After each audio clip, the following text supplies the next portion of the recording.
Hey guys, welcome to the first episode here of Bushcraft on Tracks. Today I plan on going over the chair that I'm in. It's made by actiontrackchair.com.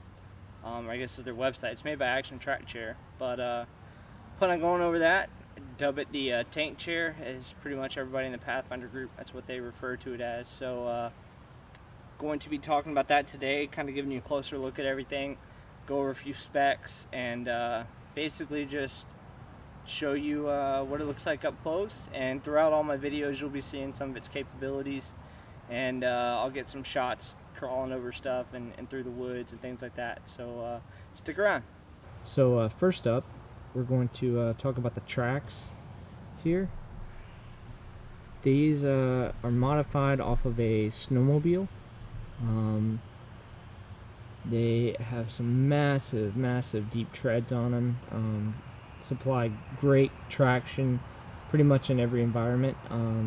Even on concrete and things like that, I never slip or anything. I haven't yet had it in the snow or ice, but from what I hear, it's exceptionally well on those two medias as well. But as far as in the dirt and the mud and in the sand, these are really the best type of treads I've ever used on any type of mobile device. They just awesome traction. It'll dig and just keep on plowing through whatever I've gotten it into. I'm yet to get it stuck. It'll go straight through mud and everything like that without any problems. The top wheel here that you see is the main drive wheel. It's what's actually connected to the motor, and the other wheels you see at the bottom are basically just to supply the track. I've never had any issues with the track coming off or anything like that. Supposedly it's almost impossible.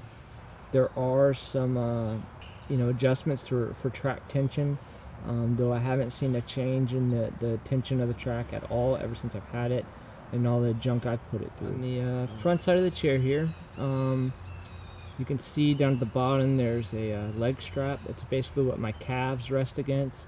And there's the foot plate. Pretty self-explanatory. It's adjustable, as you can see there, for different leg lengths. The seat belt is at the base of the chair. I have it wrapped around the chair and snapped in place there. Very seldom do I wear it. If I'm doing any insane crawling over things, I'll put it on. Really, that's the only time you have a real use for it. I found this out of the spring gathering this year. Took it out in the woods for the first time with Sean Mulhall and some of the guys, and climbed up over a log that was in the way of the trail that everybody was stepping over. Climbed up over it, and it was really the first thing I ever climbed. And when the chair came to a sudden slamming stop on the other side with me without a seatbelt on, I went flying about 6 feet. Catapulted me straight out of the chair. So since then, when I'm doing any extreme climbing, I throw my seatbelt on just to make sure I stay put. But that's basically, the only purpose for that thing, really.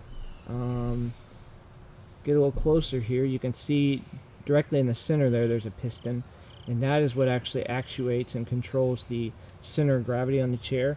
Later, when we get into the controls and the manipulating the joystick and stuff, I'll show you that. But that center piston there is what's actually moving the chair and myself up and down to control my center of gravity. As you can see, there are two 12-volt deep cycle AGM batteries, kind of like same thing you use on a trolling motor type thing, but the AGM batteries are a specific type of medium in the batteries. It's not a gel or an acid based. I forget exactly what it is, but it makes it transport safe, basically. If you had an electric chair that was capable of getting on an airplane, you would need those specific type of batteries in order for the airline to allow you to bring on those specific batteries. So that's basically the purpose of those there. You can barely make out the two engines and motors there. I think you'll get a better view of those on the backside, so we will cut to that now. and show you what that is. The motors for the chair, one for each track basically, that are running to the drive wheels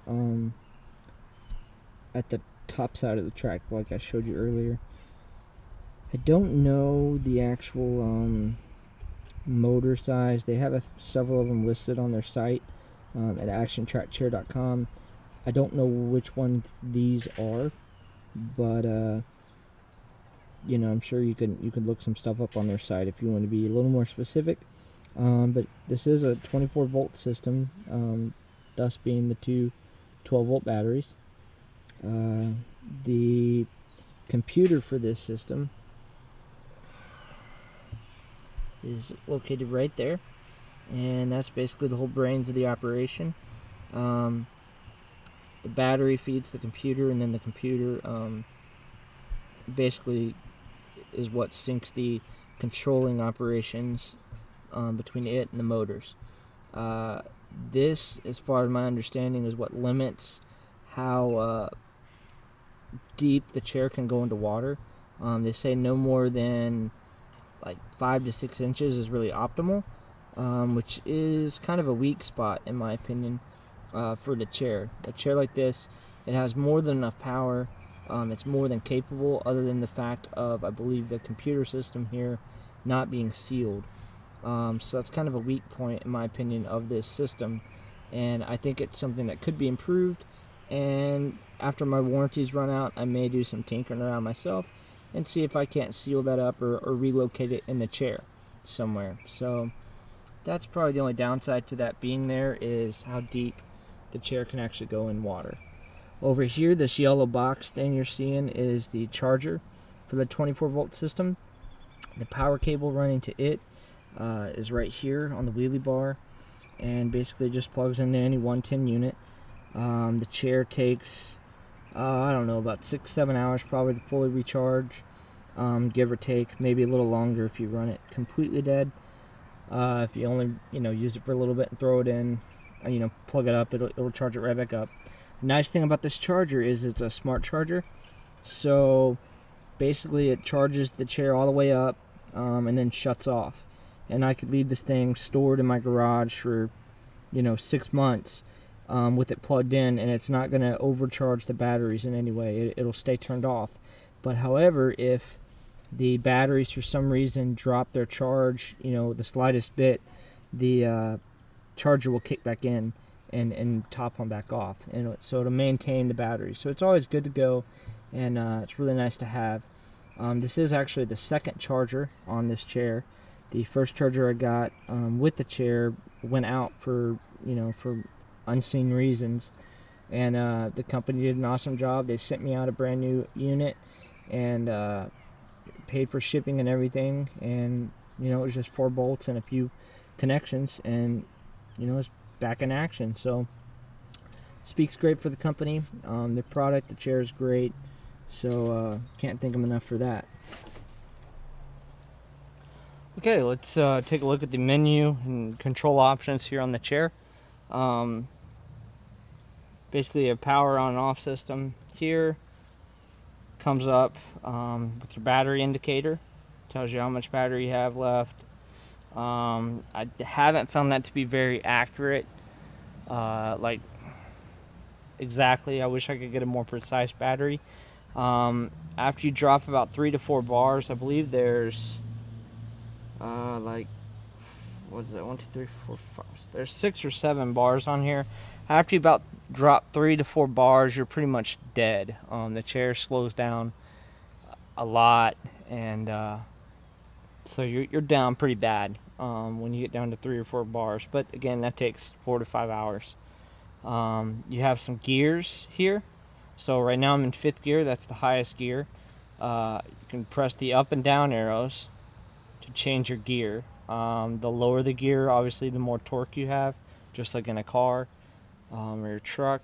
So if I'm really going to be climbing something steep or whatever, I can drop down to a low gear and it'll give me a little more torque. The speed doesn't change a lot, but it is a little bit faster in 5th gear.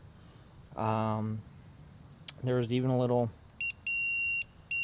horn that pretty much does nothing.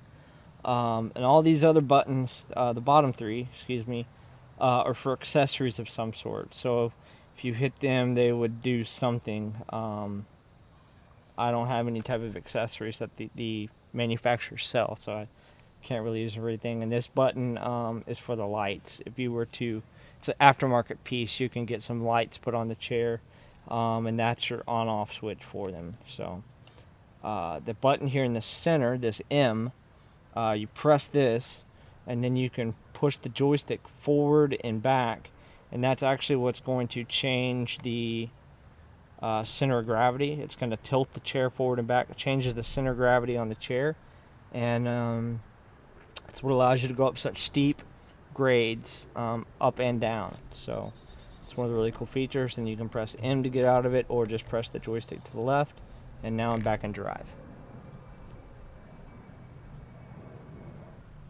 Alright guys, well thanks for joining me on the first episode of Bushcraft on Tracks. Basically, as you can see, there are a couple items I skipped over on purpose. For instance, the cup holder here and the solar charger you may have seen in a few shots.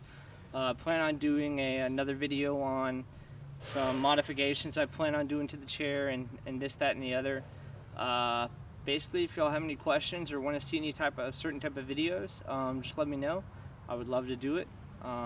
I hope this channel is a good success. I want to give back to those of you who gave so much and sacrificed your money and time working and things like that to purchase this chair for me. It means a lot, and I hope that I can basically just bring you along with me on my adventure in the outdoors. And I just want to thank you for everything y'all done, and hope y'all enjoy it. So I appreciate it again. I'm Tank Davis. Thanks for watching.